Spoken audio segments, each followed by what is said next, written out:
Hi guys. Today we're going to talk about something that many people don't realize is still happening: gender discrimination in the workplace. Did you know that according to WHO and UNESCO, gender isn't just about being male or female? Gender is shaped by social roles, cultural expectations, and how society treats each gender.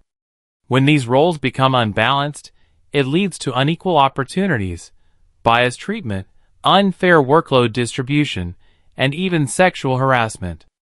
That's why in management ethics, we focus on values like morality, fairness, responsibility, and professionalism to guide decision-making in organizations. In our study, we compared two countries, Malaysia and South Korea. Even though their cultures are very different, both countries face the same issue. Women are still the most affected by workplace discrimination and abuse of power.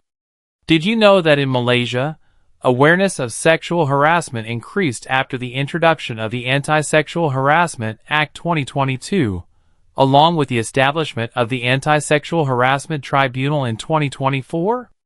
This gave more women the confidence to report and demand justice. Meanwhile, in South Korea, the situation is more challenging. The strong hierarchical, Kondi culture, and the rise of digital exploitation cases make many women afraid to speak up, even when they experience discrimination or harassment. From a management ethics perspective, our study highlights how important it is to practice justice, moral responsibility, integrity, and ethical decision-making to build a workplace that is safe, inclusive, and respectful for everyone. So guys, let's dive deeper and uncover the truth behind this issue together. Now, I will be presenting on gender equality and workplace discrimination in Malaysia from a human rights and ethical perspective.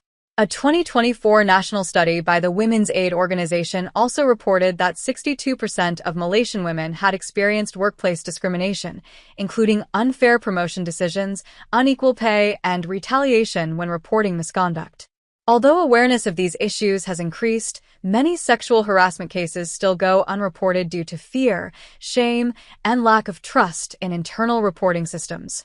Overall, these trends show that Malaysia continues to struggle with power imbalance, a culture of silence, and weak enforcement of workplace protections. To illustrate this issue more clearly, I will now present a real case from Malaysia: the bullying and sexual harassment incident at Sungai Buloh Hospital in 2023. In this case, a group of house officers from the Obstetrics and Gynecology Department submitted an anonymous letter to Code Blue, reporting a long pattern of mistreatment by several senior doctors.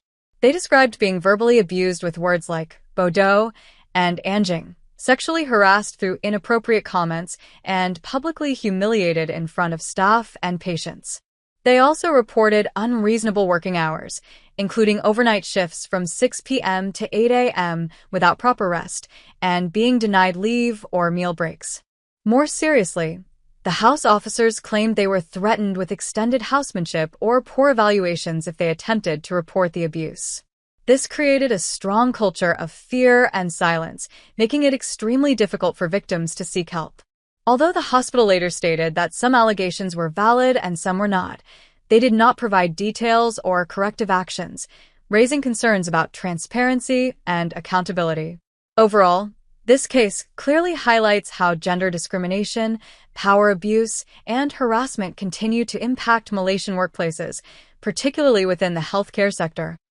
South Korea is a global powerhouse, famous for technological giants like Samsung and the cultural wave of K-pop. Yet, beneath this glossy surface lies a glaring contradiction. Despite having one of the most highly educated female populations in the world, South Korea ranks 29th out of 29 OECD countries on the Glass Ceiling Index. As of 2024, the gender pay gap stands at a staggering 31.1%. Today, we will explore why advancements in education have not translated into equality in the workplace. The root of the problem lies in a rigid traditional work culture. This is driven by the concept of konde, older, authoritarian supervisors who demand absolute submission. Younger employees, especially women, are silenced by hierarchy that discourages questions. This control extends beyond office hours to mandatory hushik drinking dinners. Failing to attend is seen as insubordination, creating a high-pressure environment where women are often excluded or penalized for having boundaries. Professional capability often takes a back seat to lookism. Companies frequently prioritize physical attractiveness over skill when hiring. Women are often treated as objects rather than professionals expected to perform menial tasks like brewing coffee for male superiors. This objectification opens the door to widespread harassment. Women are evaluated on their compliance and appearance, not their contributions to the economy. The severity of this issue is highlighted by the tragic case of YouTuber Tsuyang. She endured years of abuse and was later blackmailed by cyber wreckers threatening to expose her past. Critically, her agency did not contact the police. Instead, they prioritized saving face and protecting the company's reputation. They forced her to pay the blackmailers herself. This proves that the corporate system is designed to protect assets and stock prices, not the individuals suffering the abuse. Workplace discrimination evolved into a digital disaster. In 2024, authorities declared a national emergency due to the deepfake crisis. Using AI, male colleagues and students have been found creating non-consensual explicit content using photos of female coworkers found on social media or Telegram. In 1 year, reports of sexual harassment rose significantly, with 26% of women reporting abuse. The workplace has become a source of digital terror. In this section, I explain how 4 ethical theories can be used to assess workplace discrimination and harassment, based on the Sungai Buloh Hospital case in Malaysia and the deepfake gender discrimination case in South Korea. First, the utilitarian approach. This theory focuses on actions that create the greatest good for the greatest number. Hiding harassment may protect the organization's reputation, but it harms staff morale, trust, and long-term well-being. A utilitarian solution requires real reforms such as training, clear policies, and emotional support. Second, the deontological approach. Deontology emphasizes moral duty. Hospital management and Korean companies have a responsibility to protect workers, investigate fairly, and respond quickly. Ignoring complaints just to avoid bad publicity goes against ethical duty. Third, virtue ethics. This theory highlights good character, integrity, empathy, and courage.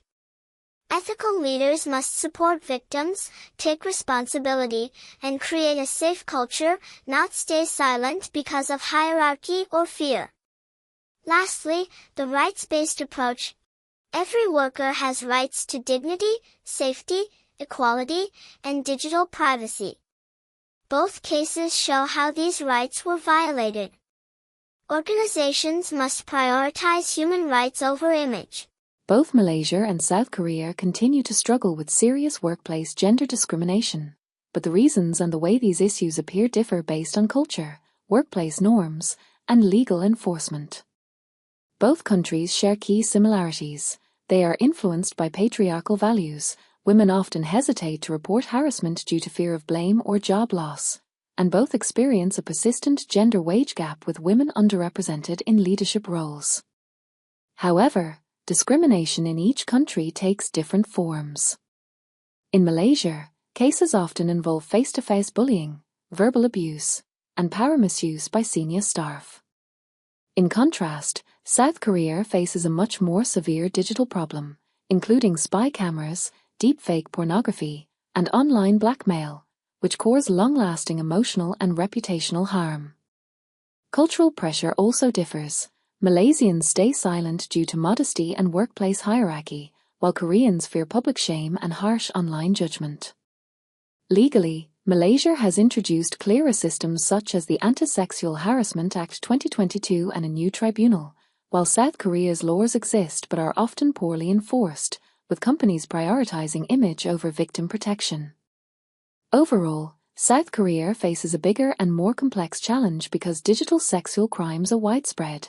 Victim blaming is harsher, punishments are lighter, and the gender gap is deeper.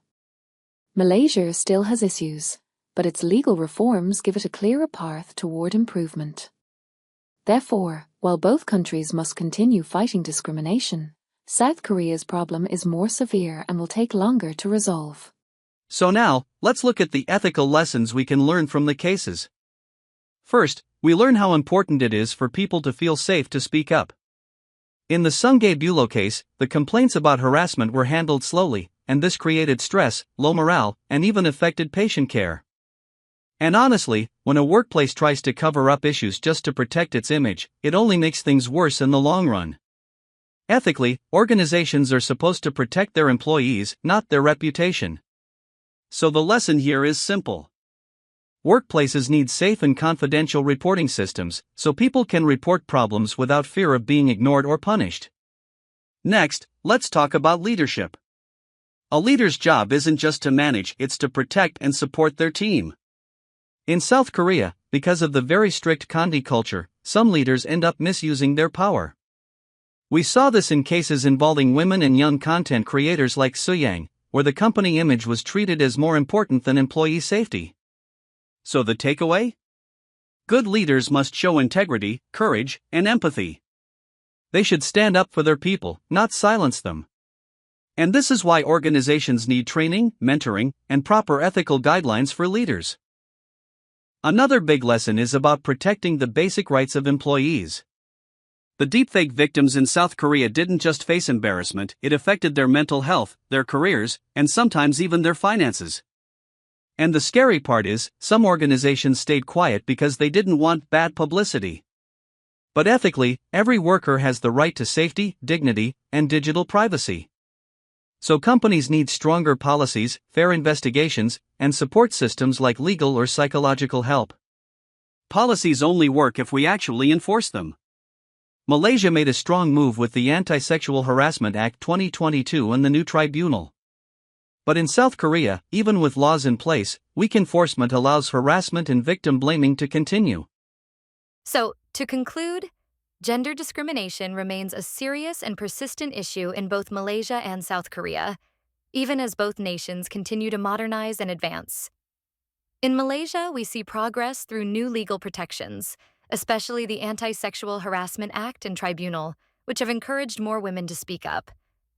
But workplace culture issues like power imbalance, underreporting, and weak enforcement still hold us back. Meanwhile, South Korea faces an even more complex challenge. Beyond traditional hierarchy and the Kondai culture, digital exploitation like deepfakes and cyber harassment has created entirely new forms of abuse.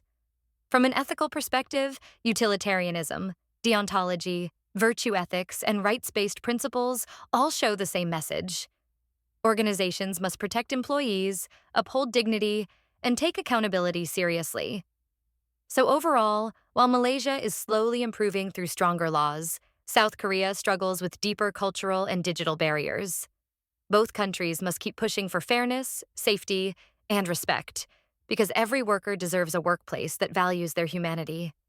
And that's the end. Goodbye, and see you again.